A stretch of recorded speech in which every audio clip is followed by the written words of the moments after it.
Hey everyone, what's going on? I am Tim Berzins from Amplified Vitality, and in today's video we're going to be discussing hepatic insulin resistance, which is a form of insulin resistance where your liver specifically is not responding to that hormone. This is going to continue the discussion from the last video where we talked about how to restore your liver glycogen and why liver glycogen is so important in the first place, but you can't really talk about liver glycogen without understanding how insulin responds with the liver and how hepatic insulin resistance can cause so many problems and actually might be at the core of a lot of the metabolic diseases that we see, especially when the diet isn't right to best help the physiology of the body to work properly. So we're going to dive into all of this, how hepatic insulin resistance works, how it gets caused, and the symptoms of it, how to fix it, all of that good stuff. Before we dive in, I do want to remind you that the Amplified Vitality monthly newsletter is live on my Patreon account, linked below. Tons of great information in there. The February edition is about to come out. I also want to let you know that I'm going to start posting more metabolism and nutrition related information on my Instagram page, which I have not really used too much for nutrition up to this point, but I'm going to start using it a little bit more. So if anyone wants a little bit more of the constant contact kind of thing, to be able to follow some of the little bite-sized pieces of information, head over to Instagram. It's at Tim Berzins. I'll link it below as well, so you can check me out there. Now, diving into today's video, talking about hepatic insulin resistance. The reason that this is such a harmful thing is because your liver is really important for storing glycogen, as we mentioned in the previous video. The main reason being that when you store liver glycogen, that really represents the amount of time that you're able to stay in the healthy glucose metabolism. Of course, still using free fatty acids for whatever tissues want to use it. For example, the heart can only use fat, so the heart wants to use fat. But you're providing a steady stream of glucose for all the tissues that want a higher octane fuel, that want to be able to produce higher energy as they're needed to do so. However, if your liver glycogen is depleted, now all you have to run on is fat. And so therefore, you're going to be increasing lipolysis to a dangerous extent, to the point where your adrenaline's really high, you're producing lots of free fatty acids. Those are competing with glucose to get into the cell. So now when you do eat glucose, you're not responding to it well. We've talked about this in plenty of videos, but as just a quick primer, you basically don't want to be overdoing fat burning too much. You really want to make sure that you're staying in the healthy glucose metabolism that's characterized by higher respiration of glucose, higher carbon dioxide production, and all of the other good stuff that we always talk about. The problem is that when your liver becomes resistant to the hormone insulin, now when you eat a high carb meal, the liver is not getting the signal that there's plenty of glucose in the blood, as one of the main roles for the liver is to produce glucose for the bloodstream, whether that means breaking down glycogen or creating new glucose via gluconeogenesis, which can be from things like lactate in the blood, from amino acids, and from glycerol, from the triglycerides that are being released from the fat stores. So when you're eating a high carb meal, typically what you want to happen is that insulin gets released from the higher glucose being dumped into the bloodstream. The liver then responds to that insulin and therefore increases its rate of glucose burning and its rate of glycogen storage, glycogenesis. So if the insulin is working properly with the liver, then the liver is going to start taking in the glucose from the blood, maybe using any fructose that was in the meal as well, storing that as glycogen, creating this reserve so that when the meal's done digesting, you still have glucose to use. We can still keep the healthy respiration going. But in the hepatic insulin resistant state, now the glucose comes in the blood, insulin raises, but the liver doesn't get the signal. The liver is too deaf to the signal of insulin, and so it thinks, okay, got to keep producing glucose for the blood needs glucose, got to keep producing it. And so even if any glycogen is stored during the meal, it's immediately broken down and put back into the bloodstream to aid in this, increase in blood sugar that the liver thinks you need. And of course, a lot of high blood sugar issues are related to the fact that the liver is producing glucose when it's not needed, which of course is because it's not responding to insulin. It's not getting the signal that it doesn't need to produce glucose, and so it continues to do so. And of course, this also isn't just about glycogen. If it's producing glucose from amino acids, that means it's constantly pulling amino acids out of the blood, turning them into glucose, and therefore signaling low amino acids in the blood, which then cause breakdown of your tissues, like your muscle tissue, via the action of cortisol, so that now you're actually burning through a lot of amino acids to produce glucose for the blood when the blood doesn't even need glucose in the first place. This is this spiral of stress that just creates this system where your body is just constantly running on reserve fuels and breaking itself down to try to supply fuel when it actually doesn't need to do that at all. If we could just get the signals right and get the communication right between all of the organs, then we'd be in a place where everything would work in a unified way, in a very coherent way, so that we could say, hey, plenty of glucose is available, plenty of energy, stop breaking down your tissues, stop the stress thing going on, stop producing adrenaline to break down free fatty acids, let's burn the glucose and move back into that healthy metabolism. Now, if you remember in the last video, I kind of talked about how adrenaline and insulin kind of compete with each other, and the real competition is happening between free fatty acids and glucose. Insulin is related to the glucose, adrenaline is related to the free fatty acids, and these free fatty acids are trying to come in to be used as fuel because it's the momentum of a stress that hasn't been resolved yet. The glucose is coming in to resolve that stress and create a higher energy state within the cells, and so there's this back and forth. So really what's causing the insulin resistance and the glucose intolerance is high free fatty acids. Well, this is actually the exact same mechanism that's happening within the liver. And most of the time in insulin-resistant states for the liver, in hepatic insulin-resistant states, you will also find fatty liver disease. And in fact, you'll also find low glycogen storage is also related to fatty liver disease. And so these things all kind of go together. Low liver glycogen, hepatic insulin resistance, fatty liver disease, they're all a metabolic issue with the liver, where the liver is not actually processing the fuels and getting the signals from the body that it's supposed to. And what they've actually found is that ketogenic diets, which are diets that are specifically void of carbs, of all glucose possible, and fructose for that matter too, that these sorts of diets will cause a greater degree of hepatic insulin resistance, even more so than a high-fat obesogenic diet. So the high-fat obesogenic diet is higher in carbs and calories because they're trying to fatten up the subjects. And you would think that in that situation of causing more obesity, that you would have worse liver symptoms, a fattier liver and things like that. But what they actually find is that on the ketogenic diet, the insulin resistance is worse. So what that shows you is that the amount of liver glycogen that you can store and the amount of carbohydrates that the liver is sensing helps to determine the state of the liver insulin resistance or sensitivity, whichever way you want to look at it. And so therefore carbohydrates are absolutely crucial for keeping your insulin sensitivity high. And this is basically the entire mechanism that we've been talking about, where when you have glucose, you suppress the use of fatty acids, and therefore you allow the insulin to become more of a signal. You allow the tissue to become more sensitive to insulin. So this is really, really important to understand because really you don't want to be burning fat in these tissues. I mean, at least not to an extent where you're excluding glucose. You want it to be plenty of glucose available so that the tissue can actually burn it if it needs it. Now, supporting this, there have actually been research studies that show that low glycogen will literally cause insulin resistance in the liver. And so it's really about the amount of glycogen in the liver is triggering whether the liver will maintain a high glucose metabolism and therefore high insulin sensitivity, or whether it slips into that stress metabolism where it starts producing glucose for the blood and eventually taking in more free fatty acids. And that's actually a really important point because insulin resistant states in the liver and fatty liver are very much tied together. And in fact, ketogenic and low carb diets have been shown to increase the rate of fatty liver disease. Now, of course, there are some studies that show massive weight loss with ketogenic diets that end up improving fatty liver, but that's more of a function of the weight loss than it is of the diet being void of carbs. Because in fact, when weight loss is not the factor, you actually see more fatty liver disease. And in fact, this is again completely paired with the fact that ketogenic diets will decrease the insulin sensitivity within the liver. So if the insulin sensitivity is being reduced, the liver is not picking up as much glucose, and instead it's taking in a lot more fat and trying to convert those into triglycerides.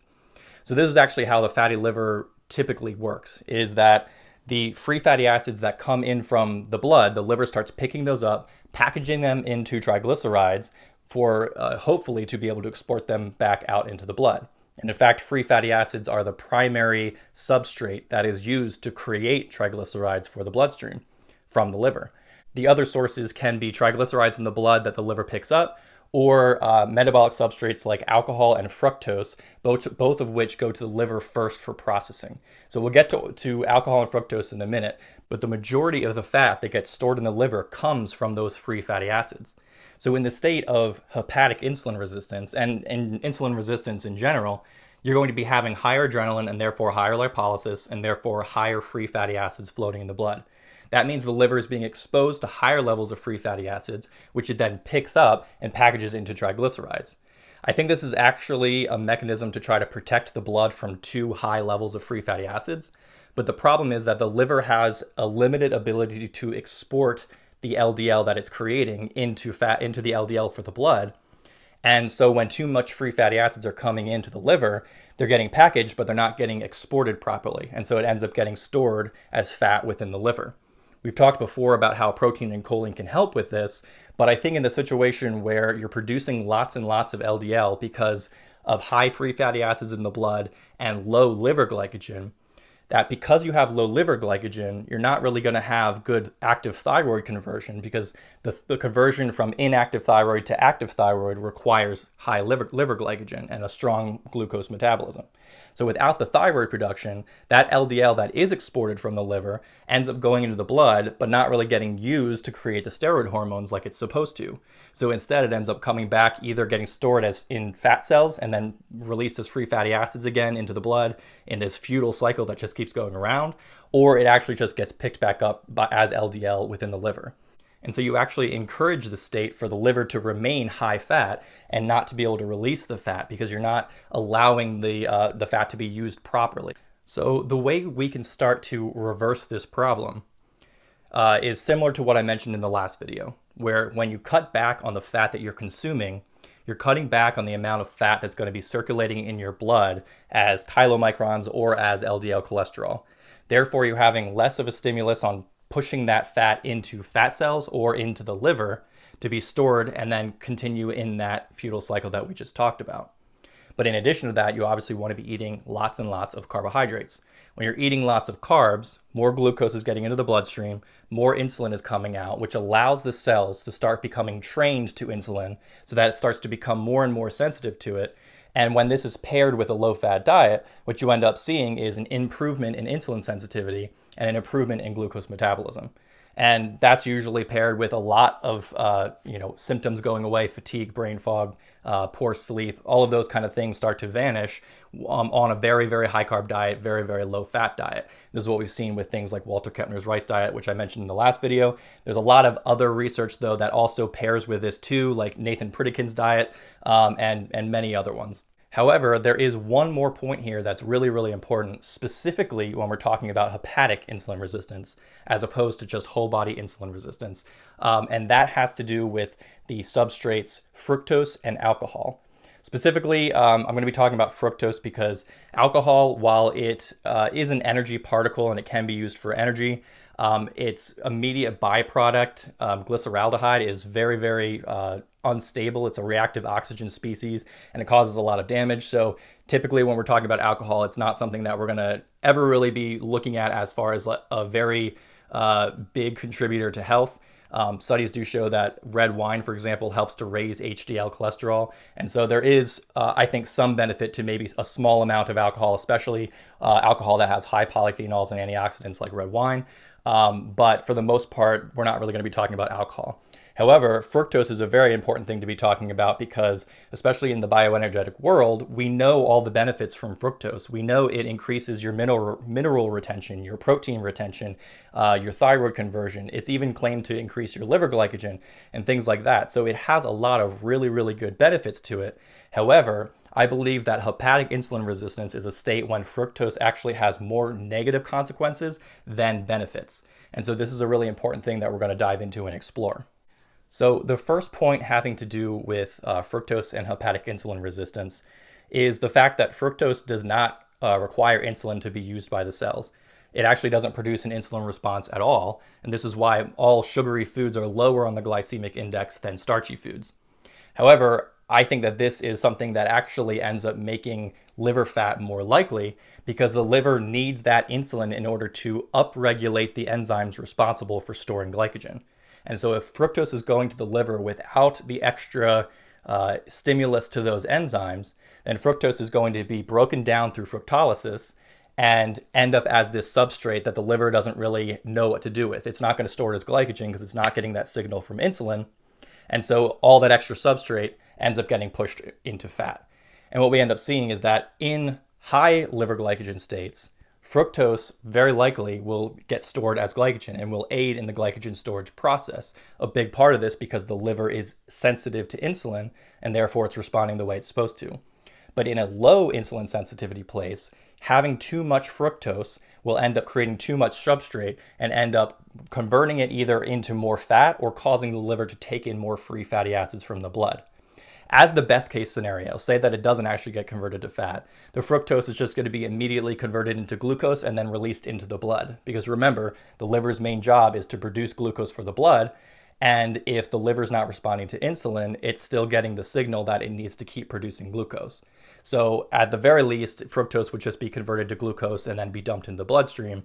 But I don't think that is what ends up happening in most of the cases, especially because there is such a strong research evidence for the fact that too much fructose and also too much alcohol can contribute to fatty liver disease. I think it's more nuanced than just saying fructose equals bad, fructose equals fatty liver. It's not like that at all. There's a lot of benefits to fructose, like I said. It's just a matter of understanding the mechanism so that we can understand when fructose is helpful and when it's not. And in fact, you'll hear a lot of people who do switch to a high sugar diet. If you look at like a bunch of different results from people, you'll see that it's pretty split. Some people get really great results from doing higher sugar. Some people get really terrible results from doing higher sugar. Some people get into this weird state where they're better than they were, but they're still not great, and they're trying to figure out what's going on. I think hepatic insulin resistance is a major point here. That is the reason why there's such a differing experiences from people who switch to higher sugar diets.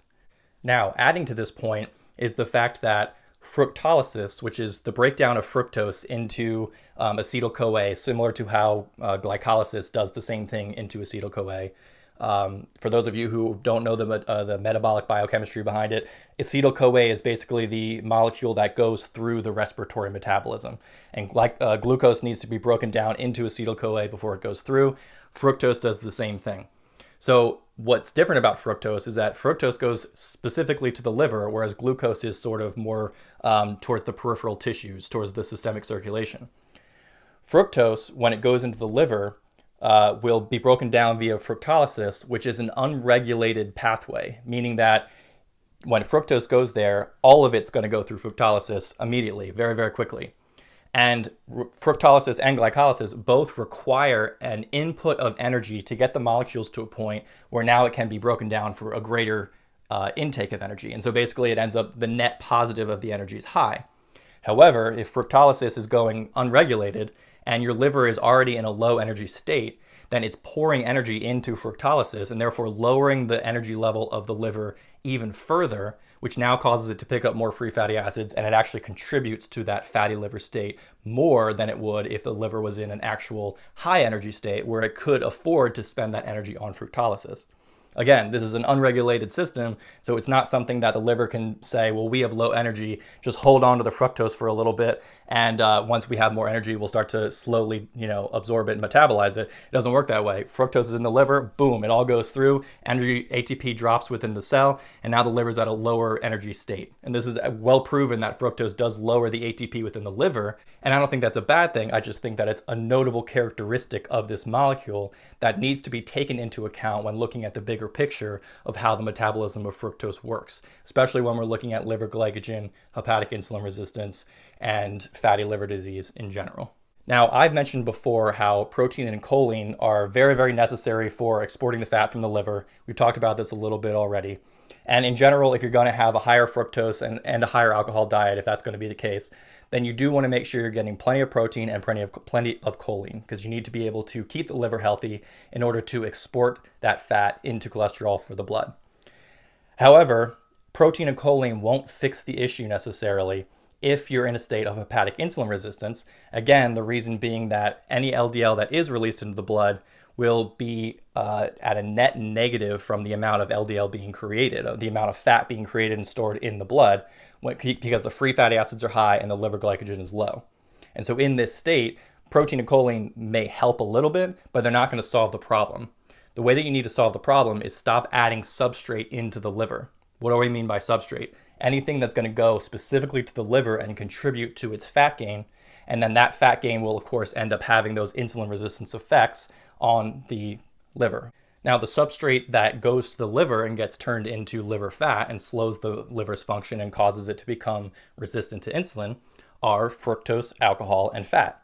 If you reduce fructose, alcohol, and fat within the diet and maintain high protein and choline to continue exporting the fat that it does have, while eating a high starch diet that is very insulinogenic and causing higher glucose and insulin within the blood, that's going to help the liver to start responding to insulin again, start telling it, hey, there's plenty of glucose here, you don't need to produce more glucose, start storing it. Basically what you're doing is, instead of having these spikes of glucose and metabolism throughout the day, you're going to create a higher wave that maintains, because now as you eat glucose, now it's being maintained as liver glycogen, and so you're able to maintain that metabolism for a longer period of time. Now, the important point here is that this is not meant to be a forever diet. This isn't supposed to be a long-term thing that I'm saying to do forever. What I am saying is that if you're dealing with liver issues, which are usually indicated by things like waking up in the middle of the night, feeling a pain in the liver, poor digestion of fats, or feeling really heavy after eating a fat meal, if you're having liver issues like that, and especially if you're dealing with any of the liver glycogen issues, then for a period of time, it can be really, really helpful to reduce the strain on the liver, stop requiring it to process all this extra food, all these extra nutrients, meaning fructose, alcohol, and fat, and focus instead on giving it the protein and choline it needs to rebuild its tissue stores, while simultaneously retraining it to insulin to start storing glycogen again. If you do this for long enough and you start storing glycogen again, A, you're going to be converting thyroid hormone better. You're going to start feeling better, higher metabolism. B, you're going to start sleeping better because you have enough glycogen to last you through the night. And C, you're going to be improving the energy status in the liver, which is now going to make fructose a more beneficial molecule for you. So over time, you can start increasing the amount of fructose and getting more benefits from it. But in the liver state that is resistant to insulin, in the unhealthy liver state, in the weak liver state, you don't want to be consuming tons of fructose, because you're only going to be contributing to the fatty liver disease. Now, I want to reiterate one more time, I am not anti-fructose at all. Fructose has lots of benefits. I've talked about them plenty of times before on this channel. I know a lot of people go kind of crazy about fructose, either hating it or loving it so much that they can't see it objectively.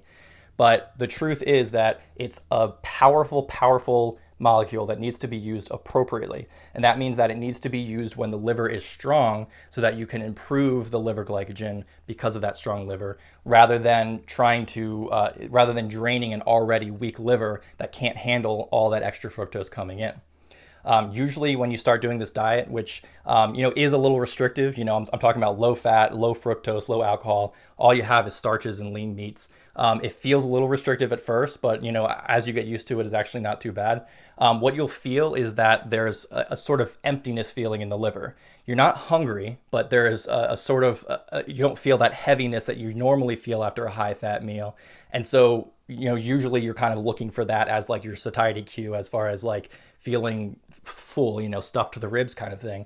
But if you're not eating that fat and you're not consuming the fructose and the alcohol, then you're going to be in a state where the liver is actually it's kind of like a burning fat state. Like the liver feels like it's leaning out a little bit. And that's a really, really good feeling. You'll probably notice that your stomach, your visceral fat stores start to shrink a little bit, and you'll start to feel better in that way too. Then after you do this for try it for a week, see how you feel. If you feel really good, try it for 2 weeks or 3 weeks. Then start slowly incorporating more fruit and fruit juices in. Start with fruit and fruit juices. Don't jump into honey or sugar or any of those more concentrated sources of fructose. Stick with the ones that are high polyphenol, high antioxidant, natural, include fiber, include plenty of B vitamins and potassium.